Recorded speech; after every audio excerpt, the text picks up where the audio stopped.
ఇప్పుడు అదాని దొంగ అనేటటువంటి కోణంలో వార్తలు గందరగోళం ఇదంతా. కానీ అదానీతో మేము ఇదే కనుక కాంగ్రెస్ కూటమిలో తెలుగుదేశం ఉండుంటే నిన్న షర్మిల మాట్లాడిన మాట చంద్రబాబు నోటి వెంట ఉండేది.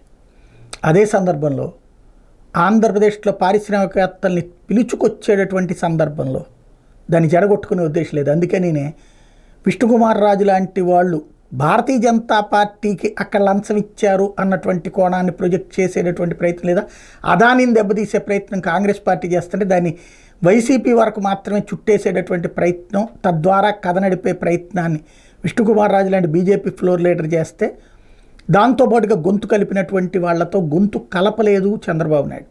ఇది చూద్దాం దీన్ని అన్నటువంటి. వాస్తవంగా సెకీ ఒప్పందం అన్నది గతంలో చంద్రబాబు గారు చేసుకున్నారు. అప్పట్లో 4.5 రూపాయల యూనిట్ కరెంట్, ఇప్పుడు 2.5 రూపాయల కరెంటు యూనిట్. ఆ ఒప్పందం కారణంగా అతి చీప్ కరెంట్ వస్తుంది. వాళ్ళు సెకీ వాడు ఎవరి దగ్గర కొంటాడో వాళ్ళకి అనవసరం. అదాని డబ్బులు ఇవ్వలేదు అని సర్టిఫికేట్ ఇచ్చేంత అమాయకత్వం నాకైతే లేదు.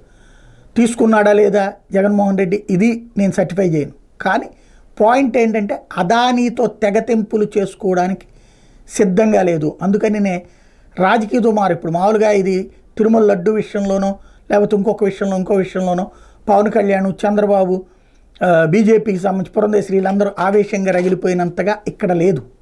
కేవలం పత్రికల్లో వార్తలకి మాత్రం పరిమితం అవుతుంది. అది అసలు లాజిక్ ఇక్కడ.